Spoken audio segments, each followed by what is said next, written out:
Well guys, today we got old Susie the Sidekick back in the shop, and we're gonna get this thing back up and running. This thing has been down ever since we went on sick week, because if you guys remember, the Dorito box in Wyatt's Corolla took some damage, and we ended up pulling the 13B out of the Sidekick here, and Wyatt used that to finish out sick week, and he continued to use it for quite some time after that. Yeah.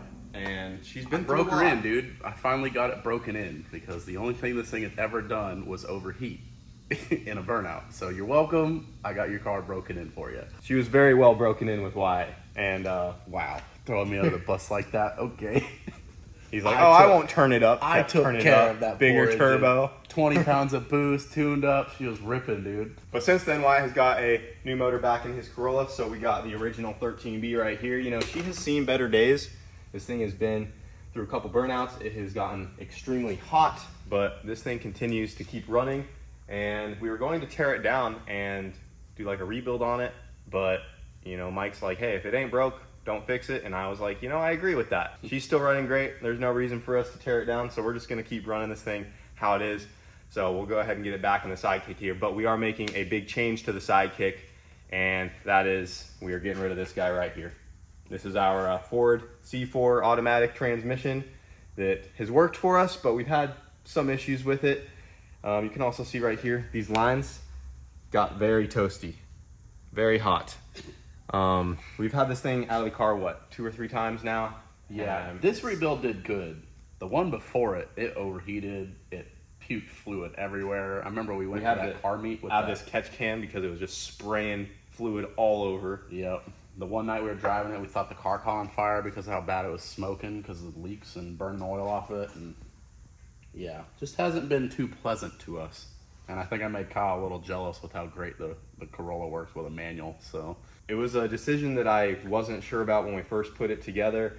The thought with the Sidekick was to make it a fun burnout car, make it an automatic so anyone could come over and drive it, even if you don't know how to drive a manual or want to drive a manual. But yeah, it did work really good for that though. Just clicking a gear and dude, it would cook the tires on this thing. But I really miss having a clutch though. Yeah. And I want to be able to like push the clutch in while I'm coasting and put it on 2-step, make some sick sounds without having to like drop it into neutral or be sitting still. It was cool having the trans brake as well, doing that wheelie at the track, but yeah, the 3-wheel motion will be missed.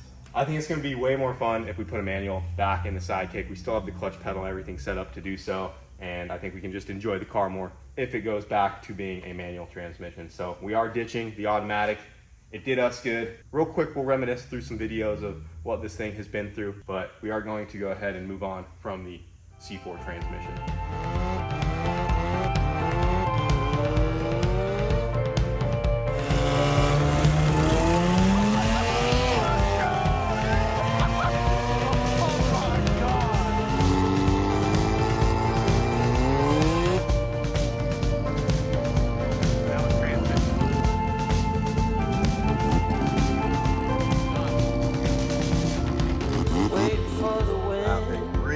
Yep, she don't smell the greatest.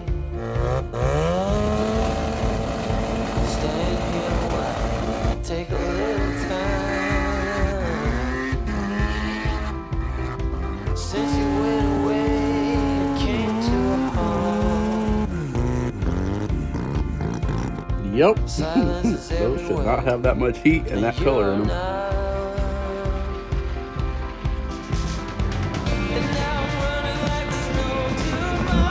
We're a little smoky, boys.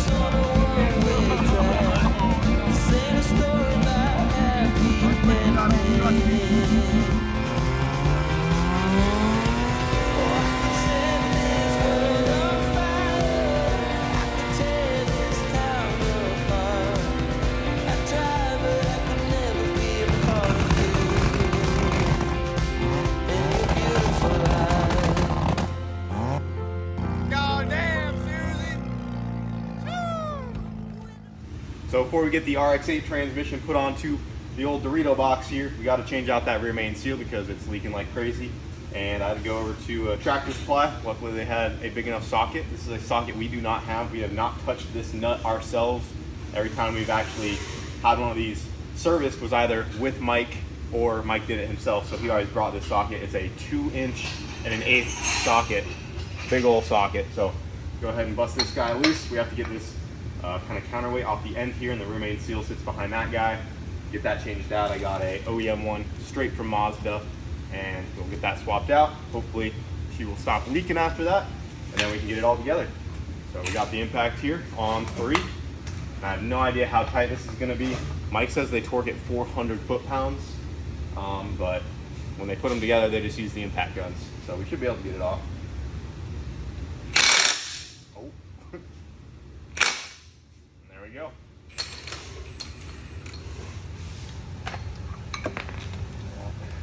Big old freaking nut on that thing. Oh. Tipping the impact over.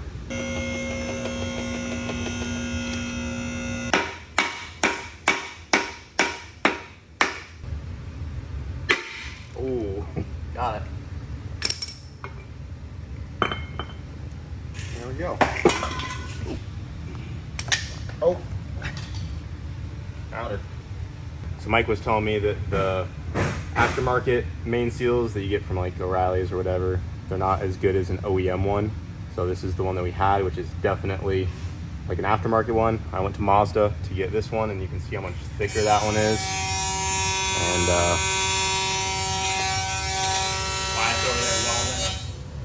but yeah, you can see how much thicker the OEM one is. So hopefully we'll get this one in there and she doesn't leak anymore.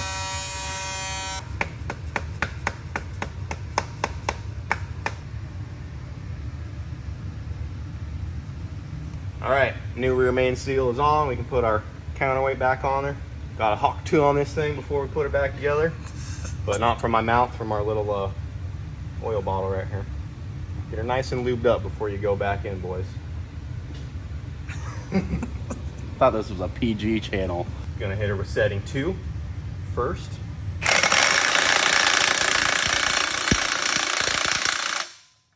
And stripped. And just a blip of setting 3. These were Mike's recommendations, That's right? Mike's torque spec. And then just one quick burst on setting 3. I gave her 2 for good measure. I heard it click. Yep. Good. Torque spec, baby. Yep. Same way it came off. Put it back together the same way, so we should be good. All right. Time to bolt up the trans. Well, clutch and then trans. So we're gonna go ahead and get the clutch on. And once again, we got a clutch from our guys over at Action Clutch. So we got the flywheel right here, along with the single disc clutch in that box right there. Should be plenty to hold around 500-600 horsepower, which will be more than enough for the Sidekick here. So we'll go ahead and get this on there. Then we can get the transmission bolted up and stick it back into the car.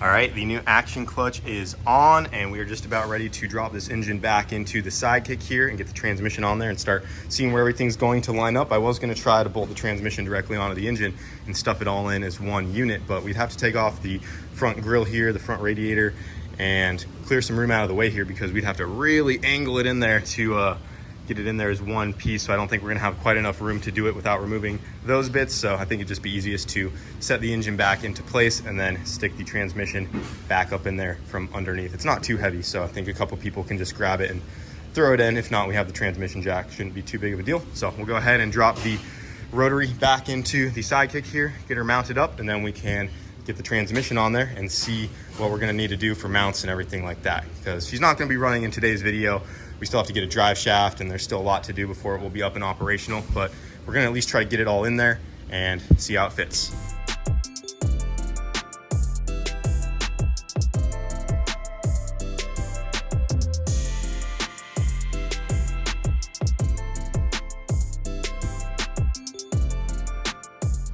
All right, we got the Sidekick up in there. We're gonna go ahead and try to stab this transmission. This is our buddy Jeremy. He brought us a piece that we need that we'll show you guys here in a second, but right now he's our helper, and we're gonna see if this thing fits.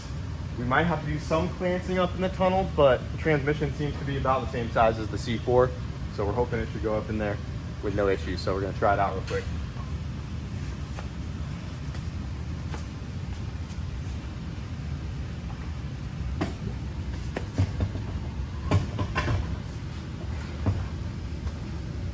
No, he's hitting. On this side. And on the slave right here. Me too. Yep.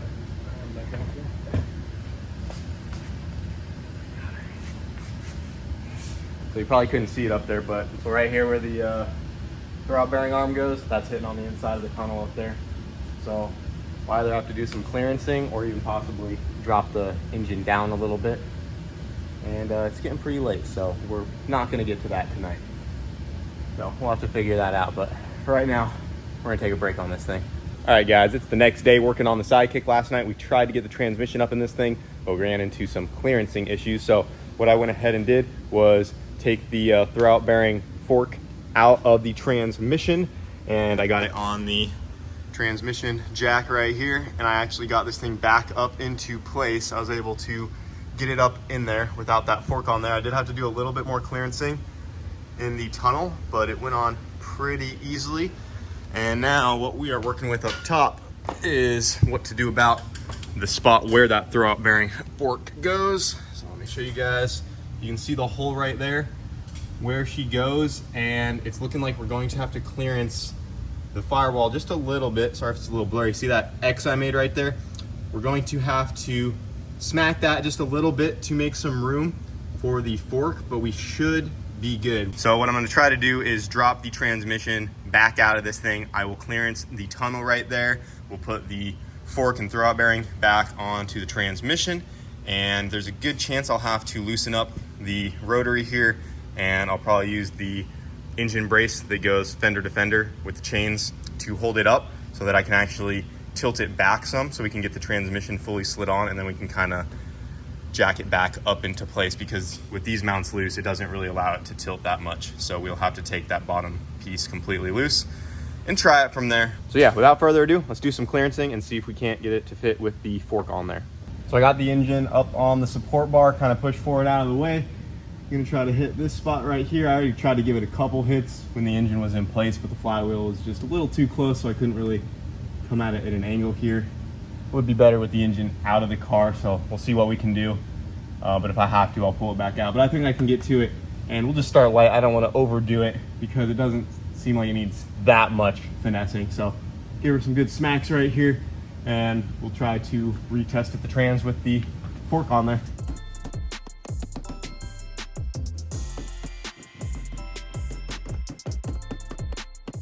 All right, nothing too crazy. Got her smacked out of the way. We'll go ahead and try to test fit this on there. I got the throwout bearing and the fork on the trans and see how she fits. All right, guys, the transmission is back up in the Sidekick here. And if you look back up top, you can see we have plenty of room for that fork. After clearancing it out, we now have room for that to go back, and we should not hit anything on the firewall. So we are good to go there. Got the engine mounted back into place. I did have the engine brace up to hold the engine forward to get the transmission back on there, but I think you could finagle it in there with the engine bolted into place. Now with that clearanced out a little bit, and Wyatt's been working on the transmission mount here. Yep, got started on that this morning. Knocked out a quick little bracket on the old plasma table.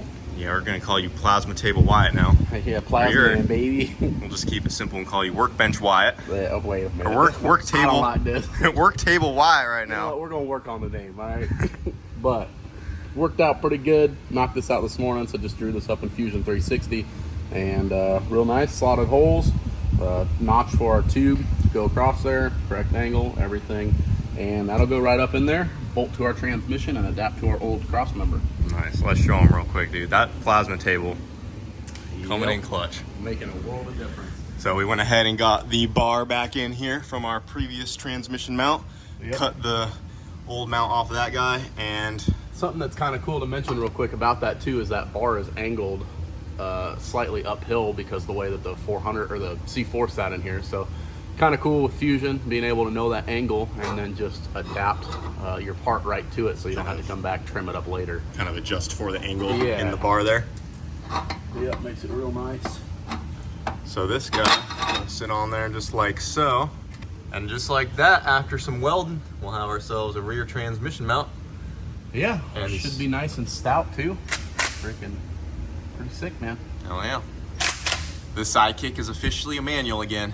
Well, I don't know about all that quite yet, but we're close Hey, for sure. there's a manual transmission in there. There's a third pedal still. All right. She's a manual again. All right, we'll call it square then. Just Pretty not sick, driving yet, but she is a manual. Well, boys, the rotary is back in the Sidekick. Transmission mount is done. We just got that guy welded up. Pretty straightforward, but we are back up top here. Also wanted to point this out. We just realized that there was a bird nest tucked up here under the windshield fluid reservoir. So we had a whole family of birds grow up and fly out of that nest in the time that has been since we have worked on this thing. So got to clear bird nest out of this thing. The reason Jeremy was here, that guy that helped me lift the transmission up into the Sidekick for the first test fit, was he brought us a different oil filter pedestal. The one that is currently on here right now blocks where the slave needs to go for the clutch. So it bolts right here onto the trans, and we don't have enough room with that oil filter there. So this pedestal will put the oil filter in a different location, which should allow us to bolt this guy on. So that's what that was for. So shout out to Jeremy for that. But before we wrap this video up, we still have to do a few more things, and we're gonna go ahead and cut the hole out for the shifter, because we do have to trim a little bit more inside the car to get the shifter back in this thing. And then after that, we still need to get the drive shaft measured and redone. Need to get everything put back together. We're gonna do some wiring differently this time around. We might upgrade it to the FuelTech FT550 just to help us control some things, because right now the fuel pump is on a switch and a lot of other things are controlled manually that we could just integrate into the ECU. But yeah, let's go ahead and cut the pull out for the shifter so we can make sure that is good to go. And then hopefully here in the next few days, we'll have everything else we need to get this thing up and running. We are also missing some stuff from the clutch pedal assembly because we got rid of all that. So there's a couple levers and things that we are missing. We also went ahead and ordered a RX-8 reservoir or a master cylinder, because this was a cable clutch originally from factory. So that's not gonna work with the hydraulic clutch that the RX-8 transmission takes. So we ordered a reservoir that we're gonna have to mount and make work with our clutch pedal to get this thing up and going. But we got some cutting to do, so let's go over here real quick. So we don't need this guy anymore. This was our shifter for the auto. Got that guy unbolted.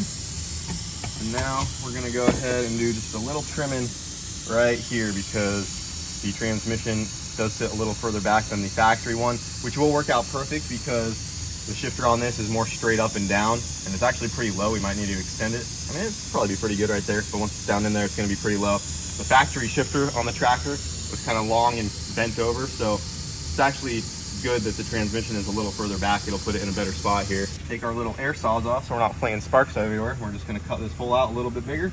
We should be able to bolt this back up.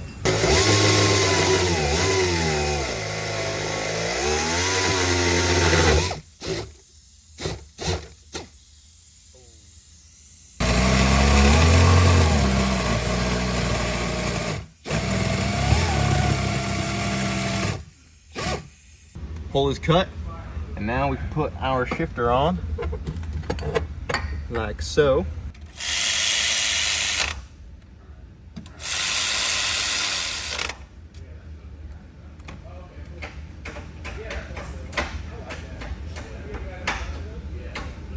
Nice.